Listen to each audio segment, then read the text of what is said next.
السلام علیکم ورحمۃ اللہ وبرکاتہ۔ استخارہ کرنے کا طریقہ کیا ہے؟ یعنی جب ہم کوئی کام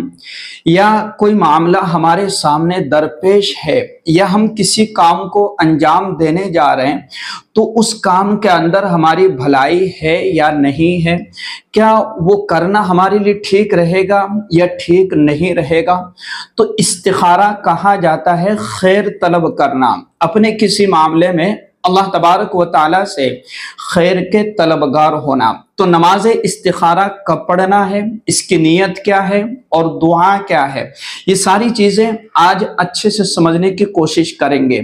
دیکھیں، آج کے اس دور کے اندر کچھ لوگ ایسے بن چکے ہیں کہ جو لوگوں کے لیے استخارہ کر کے دیتے ہیں، جو لوگوں کے لیے استخارے کی نماز پڑھتے ہیں،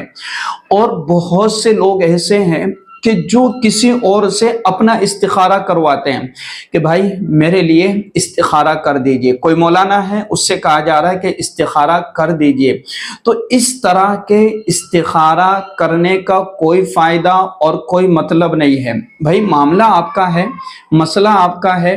اور جو کام کرنا ہے وہ آپ کو کرنا ہے۔ سامنے والے کو کیا پڑی ہے، سامنے والے کو آپ کے کام سے کیا دلچسپی ہے، تو اس کے پڑھنے سے کچھ نہیں ہوگا۔ اگر فائدہ حاصل ہونا ہے تو صرف آپ کے پڑھنے سے آپ کو حاصل ہوگا۔ اللہ کے رسول صلی اللہ علیہ وسلم نے صحابہ کرام رضوان اللہ علیہم اجمعین کو نماز استخارہ اور استخارہ کرنے کا طریقہ آپ کو سکھلایا، اور بہت زیادہ اہمیت کے ساتھ آپ کو سکھلایا کہ کوئی بھی عمل یا کوئی بھی کام شروع کرو تو اس سے پہلے اس معاملے میں اور اس کام میں اللہ تبارک و تعالیٰ سے خیر طلب کر لیا کرو۔ اور اس تعلق سے حدیث مبارکہ بھی ہے کہ حضرت جابر بن عبداللہ رضی اللہ تعالیٰ عنہ فرماتے ہیں کہ رسول اللہ صلی اللہ علیہ وسلم صحابہ کرام رضوان اللہ علیہم اجمعین کو تمام کاموں میں استخارہ اتنی اہمیت سے سکھاتے تھے جیسے قرآن مجید کی سورت سکھاتے تھے۔ اور اسی طریقے سے دوسری حدیث ہے کہ انسان کی سعادت اور نیک بختی یہ ہے کہ اپنے کاموں میں استخارہ کریں، اور بدنصیبی یہ ہے کہ وہ استخارے کو چھوڑ بیٹھے، اور انسان کی خوش نصیبی اس میں ہے کہ اس کے بارے میں کیے گئے اللہ کے ہر فیصلے پر راضی رہے، اور بدبختی یہ ہے کہ وہ اللہ کے فیصلے پر ناراضگی کا اظہار کرے۔ اب یہاں میں آپ کو ایک بات بتلا دوں کہ جب آپ کسی عمل کو کرنے کے لیے جا رہے ہیں، چاہے وہ نکاح کے تعلق سے ہو، چاہے وہ اپنی تجارت یا اپنا کاروبار شروع کرنے کے تعلق سے ہو، یا اور کسی چیز کا معاملہ ہو، لیکن جب آپ اس عمل کو کسی اور کو دے دیں گے اور وہ آپ کو استخارہ کر کے دے رہا ہے تو آپ کو اس سے فائدہ نہیں ہوگا۔ اگر چاہتے تو صحابہ کرام رضوان اللہ علیہ مجمعین اللہ کے نبی صلی اللہ علیہ وسلم سے استخارہ کروا لیتے، جو نبی ہے، پیغمبر ہے، مدرس بھی ہے، رہنما بھی ہے، سب کچھ ہے، اور گناہوں سے بالکل پاک صاف تمام انبیاء علیہ السلام کے امام اللہ کے رسول صلی اللہ علیہ وسلم۔ تو آپ سے کبھی یہ بات سننے میں یا کبھی یہ کوئی حدیث ہم نے نہیں سنی کہ صحابہ نے اللہ کے رسول صلی اللہ علیہ وسلم کو اللہ کے رسول صلی اللہ علیہ وسلم سے استخارہ کروایا ہو۔ تو اللہ کے رسول صلی اللہ علیہ وسلم نے صحابہ کو سکھلایا کہ تم اپنے معاملے میں اور اپنے کام کے اندر خیر طلب کرو، اور خود اپنی اس نماز کو پڑھنے کی کوشش کرو۔ دوسری بات کیا ہے کہ نماز استخارہ جب ہم کسی معاملے کے لیے کرتے ہیں تو پھر ہم کیا سوچتے ہیں کہ ہاں مجھے خواب نظر آئے گا، اور جو خواب نظر آئے گا تو پھر اس کی تعبیر پوچھی جاتی ہے۔ تو اب ہر انسان کے خواب کی مختلف تعبیریں ہوتی ہے۔ اب بات ہمیں یہ سمجھنا ہے کہ اگر آپ نے اپنے کسی معاملے کے لیے استخارہ کیا ہے تو اس کو خواب پر مت چھوڑ دو کہ اگر خواب اچھا آیا تو میرے لیے اچھا، اگر خواب کچھ بھی نہیں آیا تو میرے لیے کچھ بھی نہیں ہوا۔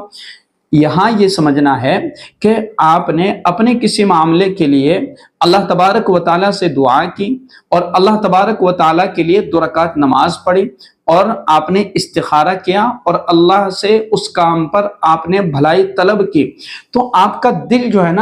آپ کا دل یہ بات کہہ دے گا، اور آپ کا دل اس بات کی گواہی دے دے گا کہ یہ کام کر لیا جائے۔ کبھی ایسا ہوتا ہے کہ ہم کوئی کام کرنے کام کرنے کے لیے جا رہے ہیں تو اس کام کے اندر ہمیں اطمینان نہیں ہوتا ہے، اور تشفی دل کو اور ہمارے دلوں کو تسلی نہیں ہوتی ہے کہ مجھے کرنا چاہیے کہ نہیں کرنا چاہیے۔ دوسری چیز یہ ہے کہ اگر ہمیں کوئی چیز تجربے سے یا مشورے سے یا اپنے گھر کے مشورے سے اگر کوئی چیز ہمیں یہ بات بتا رہی ہے یا ہمارے دل کو تسلی مل رہی تو پھر استخارہ کرنے کی ضرورت نہیں ہے، اور پھر ہم کیا کرتے ہیں کہ استخارے کو چھوڑ دیتے خواب پر۔ اب معاملہ اچھا ہے، کام اچھا ہے، تجارت اچھی ہے، کاروبار اچھا ہے، سب کچھ ٹھیک ہے، لوگوں کا نظریہ، لوگوں کا تجربہ سب کچھ ٹھیک ہے، لیکن ہم نے استخارہ کر کے خواب دیکھا اور خواب الٹے سیدھے آ گئے۔ اب ہم نہ تو اس کی تعبیر معلوم کر سکتے نہ جان سکتے۔ خواب بھلے ہی ہمیں برا نظر آئے لیکن کبھی کبھار اس خواب کی تعبیر اچھی بھی ہوتی ہے، اچھی تعبیر بنتی ہے، لیکن ہم اس کام کو پھر استخارے کی بھیڑ چڑھا کر کے اس معاملے کا ستیاناش کر دیتے، اس کام کا ہم ستیاناش کر کے رکھ دیتے۔ تو اچھے سے سمجھ میں آ گئی ہوگی میری بات آپ کو۔ تو انسان کے دل میں یہ بات آ جاتی ہے کہ ہاں مجھے یہ کام کر لینا چاہیے، اگر ہمیں کہیں سے ہمارے دل کو تسلی نہیں ہو رہی ہے تو استخارہ کر لیا جائے، اور ویسے بھی اپنے ہر عمل کو شروع کرنے کے لیے اللہ سے اس کام کے اندر خیر طلب کر لی جائے اور پھر اس کام کو شروع کر دیا جائے۔ اچھا، یہ باتیں اچھے سے سمجھ لینا ہے۔ استخارے کے پیچھے اس لیے نہ پڑے کہ ہمیں خواب نظر آئے گا اور خواب جیسا ہوگا اسی کے مطابق ہم فیصلہ کریں گے، اس کے لیے ہمیں نہیں، بلکہ استخارہ اس لیے کرنا ہے کہ اللہ میں جو یہ کام شروع کرنے جا رہا ہوں اس کام کے اندر مجھے بھلائی عطا فرما دیجیے، اور تو جو فیصلے فرمائے گا میں اس فیصلے پر راضی رہوں گا۔ تو یقیناً اللہ تبارک و تعالی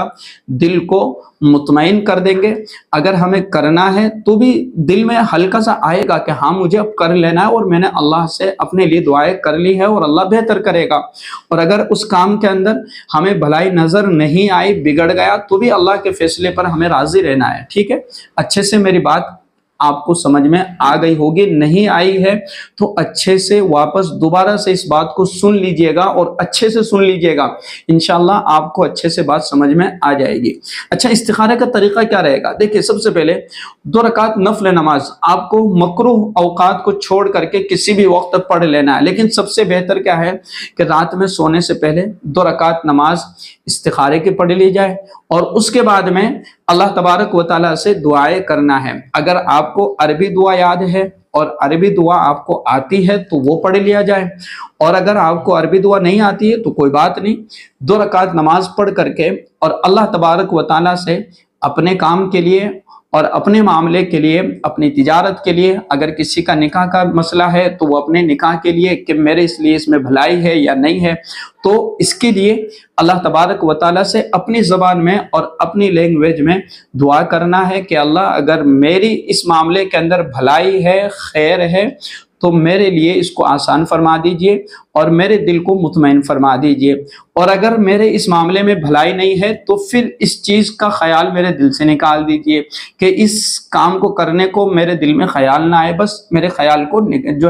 میرے دل سے اس خیال کو نکال دیجئے۔ بس اتنی سی مختصر سی، اگر لمبی چوڑی دعا کرنا ہے تو لمبی چوڑی دعا کر لی جائے۔ تو کل ملا کر کے بات یہ ہے کہ استخارہ اس لیے کرنا ہے کہ اللہ کے رسول صلی اللہ علیہ وسلم کی یہ سنت ہے اور آپ نے یہ کیا ہے، صحابہ کو تعلیم دی ہے، لیکن اس لیے نہیں کرنا ہے کہ ہم یہ جو کام کرنے جا رہے ہیں پھر ہمیں خواب میں نظر آئے گا کہ اس طریقے سے ہم نے دیکھا، بہت اچھا، بہت بہترین، یا ہم نے کسی سے استخارہ کروا لیا اور پھر وہ آگے کی باتیں ہمیں بتلا دے گا۔ یہ ساری کی ساری چیزیں توہمات ہے اور انسان کے کام کو بعض مرتبہ بگاڑنے والی ہوتی ہے۔ تو کل ملا کر کے ہمیں یہ عمل جو کرنا ہے وہ سنت سمجھ کر کے کرنا ہے، اور اس لیے کرنا ہے کہ میرا اللہ میرے اس عمل کے اندر بھلائی ڈال دے گا، بہتری ڈال دے گا، اور اگر میرے اس عمل کو شروع کرنے کے بعد اگر کوئی بگاڑ یا فساد آ گیا تو پھر میں اللہ کے فیصلے پر بھی راضی رہوں گا۔ خواب پر اڑ کر کے نہ رہے۔ بہت سے لوگ اپنے رشتے بگاڑ لیتے ہیں، بہت سے لوگ اپنا اچھا کاروبار یا تجارت چلنے والی تھی لیکن اس کو چھوڑ دیتے ہیں کہ بھئی ہم نے خواب کے اندر یہ دیکھا۔ تو کل ملا کر کے باتوں کو اچھے سے سمجھنے کی کوشش کرنا ہے اور اپنی بات لوگوں کے سامنے رکھنا کہ میرے لیے استخارہ کر دیجئے، میں استخارہ کروانا چاہتا ہوں، تو یہ ساری بالکل بے بنیاد باتیں ہیں، ان کا کوئی تعلق نہیں ہے اور ان سے کوئی فائدہ حاصل ہونے والا نہیں ہے۔ السلام علیکم ورحمۃ اللہ وبرکاتہ۔